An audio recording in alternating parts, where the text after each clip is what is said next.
Hello everyone, welcome to the IAS Mentor Ancient History series. We are in Vedic period.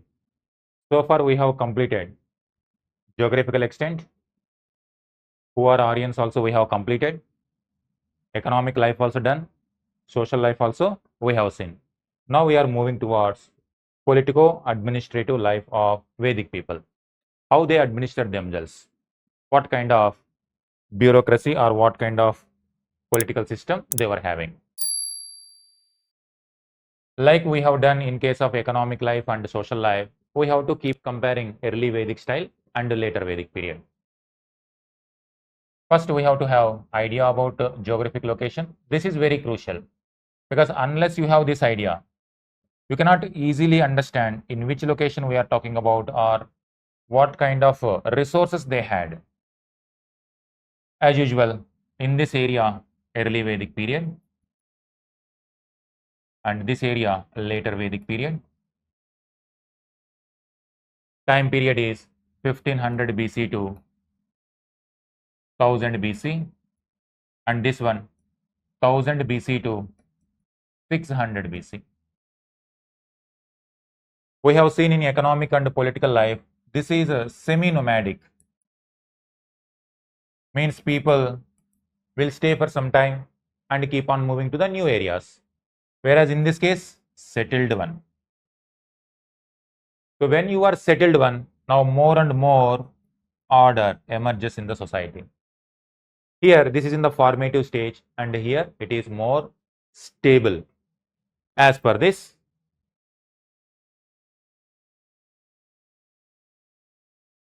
let us compare one by one, element by element, how in early Vedic time period, how was the political system, and in later Vedic, how is the system. Early Vedic period means Indus region, and the later Vedic period, Gangetic Valley. Because it is very crucial to know in which locations these systems emerged. So first one, if you consider when it comes to political system, means who is the head of the political system. So here at topmost level, leader of the tribe. What you call leader of the tribe means in Rigveda. What is the source of early Vedic period? Rigveda. In Rigveda mentioned Rajan. And again, in this case also, leader of the, now you see this. In case of early Vedic time period, we are calling a tribe because these were small tribes having a small population and they were able to rule themselves, means administering themselves. When it comes to this, many tribes came together and formed one kingdom. So leader of the kingdom, Kuru kingdom, Panchala kingdom, like that. Here also the term is Rajan. That Rajan continued. But now, when it comes to this, what is the responsibility? Responsibility to protect the wealth. What is the wealth of early Vedic people? Cows, horses, that means cattle wealth, and also people, Vis, Jana or Vish. So means Praja and Pashu. Praja and Pashu. So these are the main responsibilities of this, not the territory, because they are moving from one place to the other place. That's why land is not that much attachment was not there, but for their cattle, for their people, very good importance. And what about the responsibility here? Now responsibility, land protection. Because once you protect the land, automatically the people and the cattle, whatever is there within the territory can be protected. That's why now the Janapada. So Janapada is going to be an important protection of Janapada is the responsibility of Rajan here. That's why here he also got the term Gopati. And when it comes to here, it is called Bhupati. So the master of this land and master of the cows, Bhupati and Bhupati. That is at the top level. Now, suppose if this leader died, something happened to that leader. Now, what is going to be the next leader? Who is going to be the next leader? Law of succession. When it comes to this side, these people are going to elect the next leader. So that means law of succession are called next leader 2. Who is the next leader? This leader is going to be elected. That's why early Vedic period has more liberal elements, democratic elements. People come together and they elect who is going to be the next leader. And what about this side? Next leader. Here, law of succession. Law of succession. That means law of primogeniture. Law of primogeniture. It means if a king dies, eldest son of that king is going to be the next ruler. So, eldest son. Example, in Ramayana, what is the story? In Ramayana, 4 sons are there. The eldest person, Rama, is going to be the next person, eldest person. That is how the politics happen. Now, when it comes to Mahabharata also, again, the established nominee is the eldest person. But when someone questions this law of succession, then wars and battles used to happen. Struggle for succession also used to happen. That's why there is a phrase that kingship knows no kinship. Mahabharata is about what? Fratricidal war. That means killing within the same families for the sake of kingdom. That is what. Next leader, generally law of succession. That law emerged as law of primogeniture, eldest son. But Ramayana and Mahabharata has shown that politics used to happen even over this succession also, but generally accepted the eldest person is going to be the next. What is this? Hereditary monarchy. Hereditary monarch. That is about to emerge. In the later time period, this is going to become very, very strong quality of the kingdoms, Indian kingdoms. Hereditary monarchy means one family, if they start ruling, means if one dynasty established, means continuously that dynasty only used to rule for hundreds of years. But in democracy, it is not the case. Anyone, any capable person can become the next leader, next king of that particular land. That's where this is more liberal, and now this is becoming a hereditary monarch. This is more democratic in nature. Democratic in nature. Next one, third element means when here next leader is getting elected means assemblies must be there. So third one, assemblies. The democratic elements are the assemblies. What are these assemblies? Rigveda mentioned various assemblies like Sabha, Samiti, Vidata, Gana. These are various names, various assemblies. Some contains elder persons only, some contains all the tribal people, some contains some kind of specific people. Different names, different assemblies. That means what? Democratic elements. Democratic elements, and they will decide who is going to be the next ruler, what is the kind of taxation system, who is going to be the, what is going to be the natural, the law of that particular tribe, everything they will decide. And what about this side? When it comes to this side, assemblies, Vidata and Gana no more visible, they disappeared. Even the power of Sabha and Samiti also declined. So here the power of assemblies reduced. reduced. Sabha Samiti, they will exist, but their power now, they cannot have control over the Rajan. Rajan is all powerful. They used to perform so many sacrifices and ritual to prove their authority, to prove their power. When it comes to these, for the namesake, they used to exist. When it comes to early Vedic time period, they are very much powerful, instrumental in running the administration, in deciding who is going to be the next Rajan. Assembly is reduced. Now then, how, on what kind of assert, how they assert the authority? Assert authority. And this Rajan used to perform certain rituals on behalf of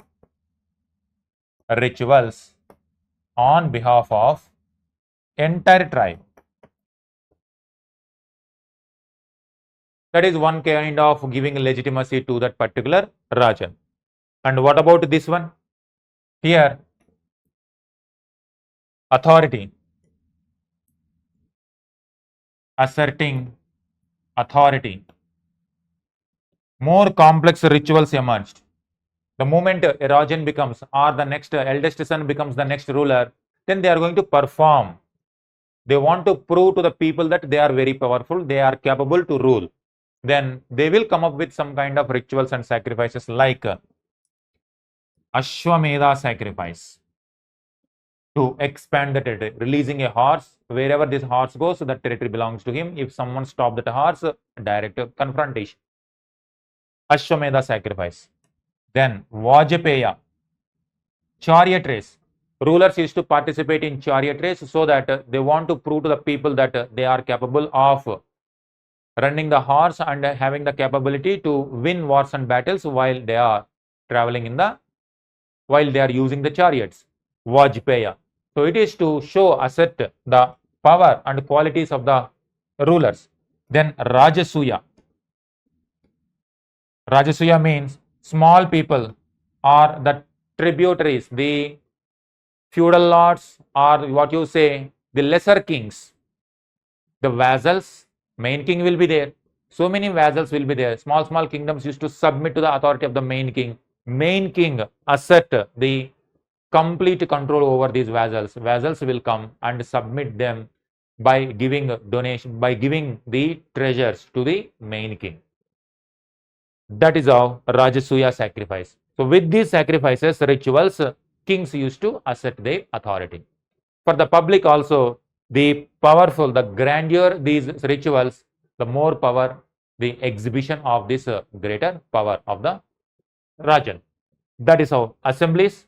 Now in these assemblies, here even women also participated. Now here assemblies themselves now not in a position to perform. Therefore, women also do not have any kind of say in politics. So here, women role also important. Women also participated. But when it comes to here no women participation, active participation. Some exemptions might be there, some women playing the politics, but majority in general, here women used to participate, here no women role in politics. That is how assemblies. Now, once assembly is there, head of the kingdom, next assemblies. What about army? What about the officials and army? That is called bureaucracy or officials. Next element is about officials. UPSC used to ask the question that explain the political administration of early Vedic period and how it changed in the later Vedic period. Officials. Here, important officials like Purohit, who is an advisor to Rajan, Senani, military commander, and Gramani, village head, Vrajapati means head of grasslands or pastures, because it is a nomadic lifestyle. semi-nomadic, nomadic lifestyle, grasslands are very important, pastures are very important, cattle is very important wealth. That's why a separate officer to protect these grass, so that other people cannot easily take these lands. That is it. When it comes to the army, no standing army. Whenever it is required, all the abled people will come and fight. No standing army. No standing army. When it comes to this, they will continue Purohit, then Senani, Gramani. Now Gramani only has become head of the village also. At the same time, this Varjapati role also integrated with Gramani. So only single person take care of pasture lands as well as general law and order of that village. Now, in addition to that, tax collectors like Sangrihitri, tax collector Sangrihitri, this kind of official also there. What about judicial system? When it comes to, before going to judicial system, what is the taxation system? In order to maintain this, they need to have taxation system. These are all elements of political administration. What is the taxation this side? A voluntary, because they are not settled, they are moving, they themselves are in a not in a condition to settle and to create wealth. That's why it's a voluntary tax called Bali. And this will continue there also. Some voluntary tax called Bali. Now agriculture also came, artisan activities also came. Now particularly with respect to agriculture, some portion of the agriculture produce must be given to the king. That is called Bhaga. Bhaga, a portion of land revenue. So Bali and Bhaga. Bhaga also initially voluntary, later it is gradually going to become compulsory. So voluntary tax Bali and Bhaga. Bali this side. This is taxation. Next one. When it comes to judicial system, what kind of judicial system?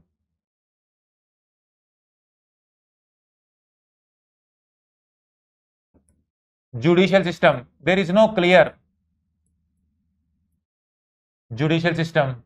Here also judicial system.